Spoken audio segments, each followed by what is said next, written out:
আপনার ষোলো বেদনা কিছুতেই দূরীভূত হচ্ছে। অবশেষে একজন কবিরাজ এসে বলছে, মহারাজ আপনি কি আপনার এই ষোলো বেদনা দূর করতে চান? এই ঔষধ খেয়ে কিন্তু আপনার ষোলো বেদনা দূর হবে না। তবে তবে আপনি আমায় বলুন কি করে দূর হবে, কৃপা করে বলুন। মহারাজ আপনি চলে যান আপনার সরোবরে, ওই পশ্চিম দিকের সরোবরে দেখবেন একটা সোনালী হাঁস বিচরণ করছে। আপনি যদি সেই হাঁসের চিত্তটা ভক্ষণ করতে পারেন তবেই আপনার এই ষোলো বেদনা দূরীভূত হবে। তার কথাই মহারাজ চলতে লাগলো ওই সরোবরের দিকে।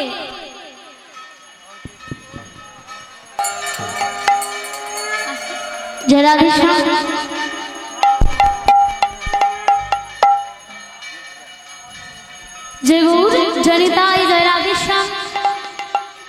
তাহলে সেই চলে গেল হাঁসের কাছে, গিয়ে হাঁস দুটোকে ধরবে, কিছুতেই আর ধরা দেয় না, ধরা দিচ্ছে না।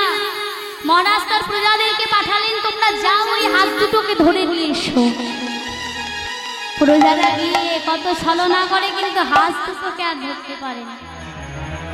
অবশেষে প্রজারা কিছু খাবার দিয়ে দিল ওই সরোবরের জলে। আর ওই খাবার দেখে দ্বিতীয় হাঁসটা, স্ত্রী হাঁসটা বলছে, দেখো ওরা আমাদের খাবার দিয়েছে, চলো। দুটো হাঁস যেই না এলো, সঙ্গে সঙ্গে প্রজারা তাদেরকে বন্দি করে নিয়ে গেল। রাজার কাছে কি বলছে, মহারাজ এই যে আপনার হাঁস। হাঁস দুটোকে যখনই প্রাণে হত্যা করবে, ওই হাঁস যেন বলে উঠল, মহারাজ কে যেন আমার নাম ধরে ডাকলো, মহারাজ আমি কে তুমি? আমি মহারাজ, আমি সর্বজ্ঞ হাঁস বলছি। হাঁস তুমি তুমি কথা বলতে পারো? হাসি কথা বলতে পারে? মহারাজ প্রয়োজন হলে সবাই সব কিছু পারে মহারাজ। আমি জানি মহারাজ আপনি আমায় কিসের জন্য ধরে এনেছেন। আপনার ষোলো বেদনা দূর করতে আপনি আমাদের পিত্তটা ভক্ষণ করবেন, আমাদেরকে হত্যা করবেন, তাই তো মহারাজ? কিন্তু মহারাজ আমি যদি আপনাকে একটা উপায় বলি যে অন্য উপায় আপনার ষোলো বেদনা দূরীভূত হবে, কথা দিন মহারাজ আপনি আমাদের প্রাণে মারবেন না। বেশ বেশ, তুমি বলো কি উপায়। মহারাজ আপনি চলে যান আপনার বাগানে, গিয়ে দেখবেন সেই বাগানে গাছের ডালে বসে একজন মুনি তপস্যা করছে। আপনি যদি তার চরণ ধৌত করা জলটা পান করতে পারেন, আপনার সব রোগ চিরকালের মতো দূরীভূত হবে। নিতাই গৌর হরি বল, হরি বল, হরি বল, হরি বল। মহারাজ চলে গেল জঙ্গলে।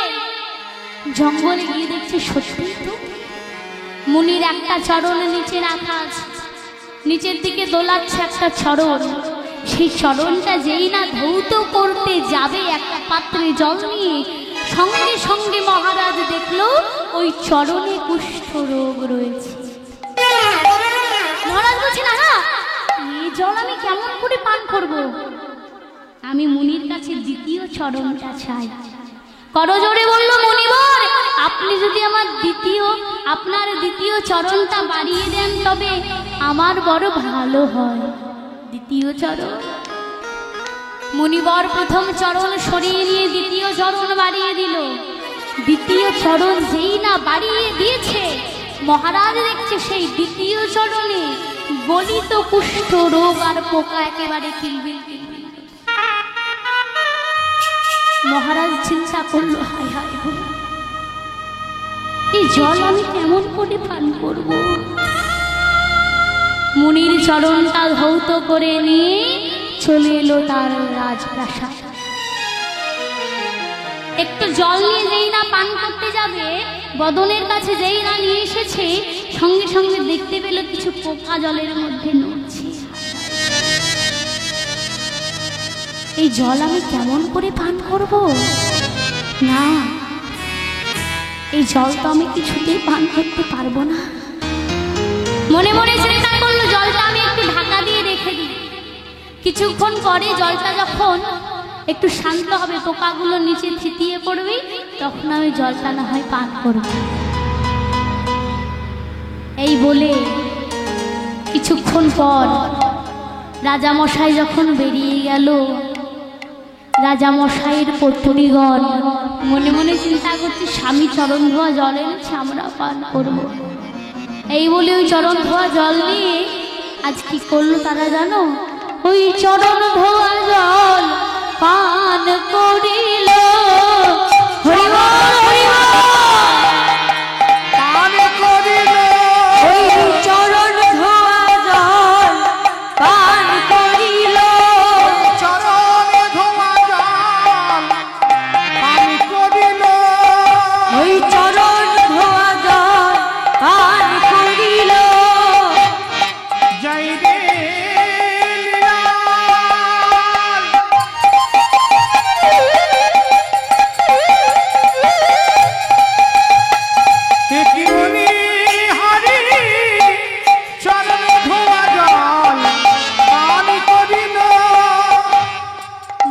চরণ ধোয়া জল পান করেছে,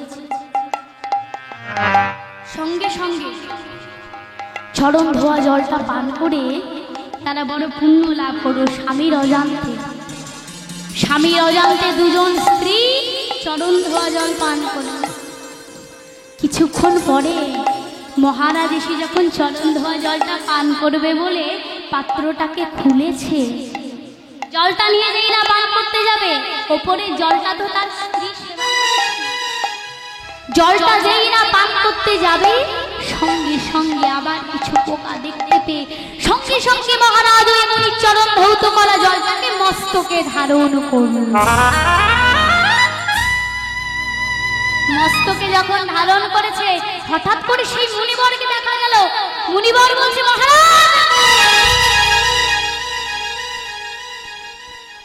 এ তুই কি করলি? তুই আমার চরণ ধোয়া জলকে অপমান করলি, তুই আমার চরণ ধোয়া জলকে অবজ্ঞা করলি। তুই যে কাজ করেছিস, তুই যে হিংস্র কাজ করেছিস, তুই আমার চরণ ধোয়া জলকে বিষ সমতুল্য মনে করলি। শোন, তবে তোর জন্ম হবে আগত যুগে, তোর হবে বিষে বিষে পরিপূর্ণ, তুই হবি আগত জন্মে কালিও নাগ। নিতাই গৌর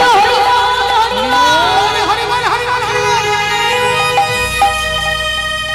তোর দৃষ্টি হবে হিংসায় ভরা, তোর শুধু বিষ থাকবে আর কিছু থাকবে না। তবে হ্যাঁ, তোর স্ত্রীরা যখন আমার জল পান করেছে, তোর স্ত্রীদের ভাগ্যের ফলে প্রাণ গোবিন্দ তোকে একদিন উদ্ধার করবে, নইলে তোর উদ্ধার হবে। সেই চন্দ্রধ্বজ রাজা ওই মুনির অভিশাপ পেয়ে হয়ে এলো কালীয় নাগ। আর আজ ওই কালীয় নাগ ওই কালীদহের তীরে যে ভগবানের লীলা ভূমিকে বিষাক্ত করে তুলেছে, সেই কালীদহের তীরে সখাগণ এসে দাঁড়িয়েছে। ঘুরতে ঘুরতে যখন দাঁড়িয়েছে, সম্মুখে যমুনার স্বচ্ছ রমণী কালো জল। ওই কালো জল দেখে সখাদের তৃষ্ণা যেন আরো দ্বিগুণ বেড়ে গেল। সখারা আর থাকতে পারলো না, তারা একে একে ওই গঙ্গার যমুনার জলে নেমে অঞ্জলি পূরণ করে যেই না ওই বিষ জল পান করেছি, সঙ্গে সঙ্গে তারা চিৎকার করে বলছে,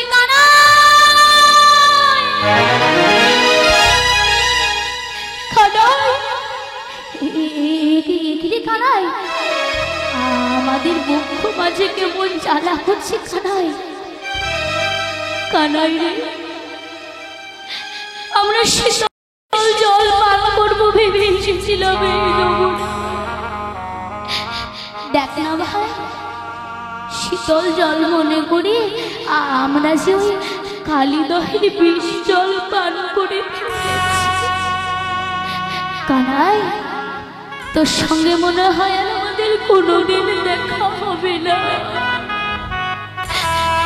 এই বলে কোনো শাখা তীরে, কোনো শাখা নীরে, কারো বা অর্ধদেহ তীরে, অর্ধদেহ নীরে সকলে পড়ে কানাই কানাই বলে ডাকে। ভগবানের মরম সখা মধুমঙ্গল কোন রকমে বিষ জল থেকে উঠে কানাই কানাই বলে ছুটতে ছুটতে চলে যাচ্ছে। যেতে যেতে আর পারল না, বালুকার উপর আছাড় খেয়ে পড়েছে মধুমঙ্গল। বালুকার উপর পড়ে নিজের অঙ্গুলির দ্বারা কৃষ্ণ বদনটা অঙ্কিত করে বলছি, ভাই কানাই, কানাই রে, তুই শুনতে পাচ্ছিস? আমি তোর মরণ সখা কানাই, আমি তোর মরণ সখা মধুমঙ্গল বলছি রে ভাই। জানিস কানাই, আমরা তোকে ছেড়ে এসেছিলাম শীতল জল পান করে নিজেদের তৃষ্ণা মেটাবো বলে। কে কিন্তু দেখ না ভাই, শীতল জল মনে করি আমরা যে কালীদহের বিষ জল পান করে ফেলেছি ভাই। জানিস ভাই, কোনোদিন মনে হয় আর তোর সঙ্গে আমার দেখা হবে না। গোষ্ঠ গোচারণে এসে ঘর থেকে ক্ষীর সর নবনী চুরি করে এনে বৃক্ষের আড়ালে বসে বসে তুই কত আদর করে আমায় খাওয়াতিস বল। কিন্তু জানিস কানাই, আর মনে হয় তোর করে আমার কোনোদিন খাওয়া হবে না। কানাই, আমি শুনেছি রে কানাই, মরণ কালে মরার সময় কেউ যদি তোর বদনটা একবার দর্শন করে নিজের প্রাণ ত্যাগ করতে পারে, সে নাকি আবার পরজন্মে তোকে পায়। কানাই রে, আমি এ জন্মে তোকে পেয়েছিলাম বটে, কিন্তু আমার মনসাদ্রি মিটল না ভাই।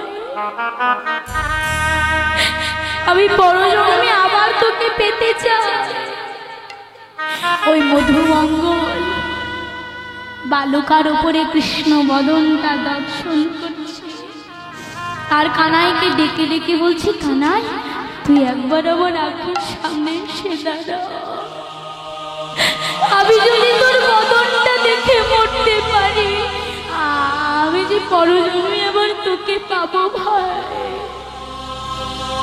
বালুকার উপরে কৃষ্ণ বদন দর্শন করছে, আর নয়নের জলে বদন ভাসিয়ে মধুমঙ্গল বলছে, ভাই রে একবার দাঁড়ায় আমার আখির আগে,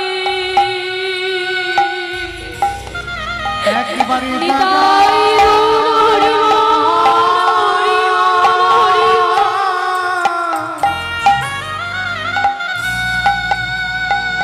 ওই আখির আগে কানাই রে একবার দাঁড়া আমার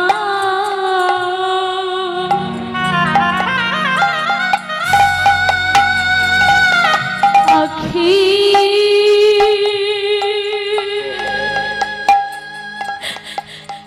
আগে।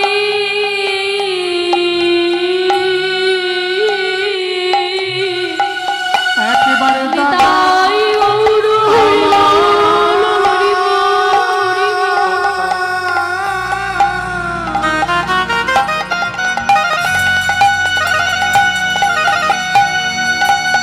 ওই আখির আগে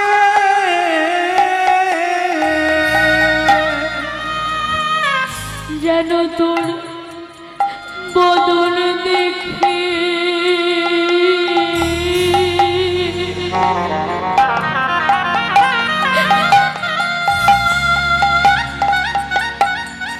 যেন তোর বদন দেখে আমি মরতে পারি।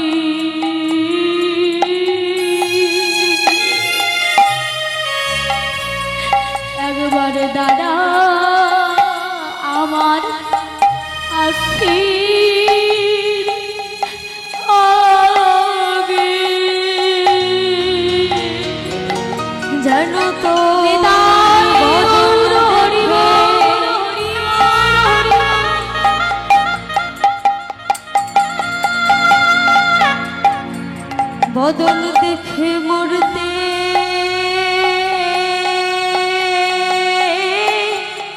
পারি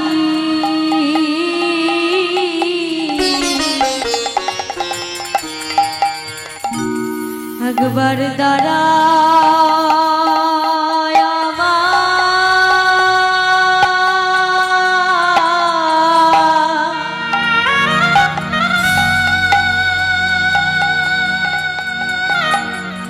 আমার আখি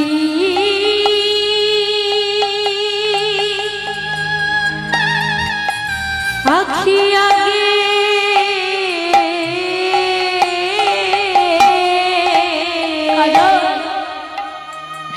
আমি এই জন্মে তোকে পেলাম বটে, কিন্তু ভাই পেয়ে যে আমার স্বাদ মিটল না।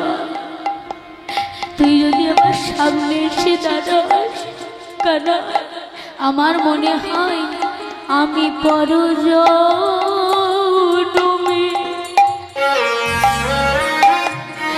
আবার তোরে পাবো।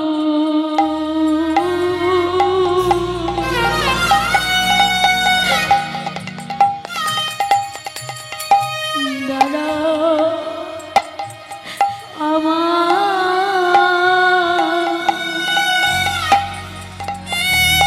আখির আগে আমি পরজন্মে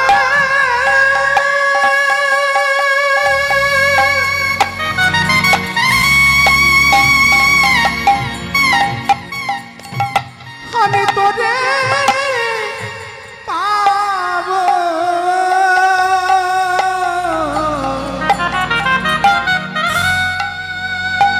একেবারে দাদা আমার আখির আগে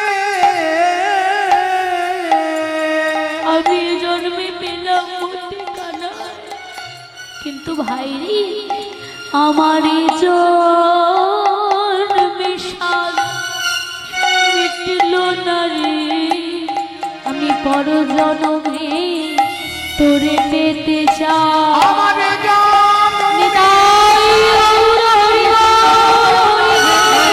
পর জন্মে তোরে পেতে চাই আমি পর জন্মে তোরে পেতে চাই আমি পর জন্মে তোরে পেতে চাই আমি পর জন্মে তোরে পেতে চাই আমি পর জন্মে তোরে পেতে চাই আমি পর নিতাই গৌর হরি বল, হরি বল, আমি পর জন্মে তোরে পেতে চাই আমি পর জন্মে তোরে পেতে চাই একবারে দাদা আমার আখি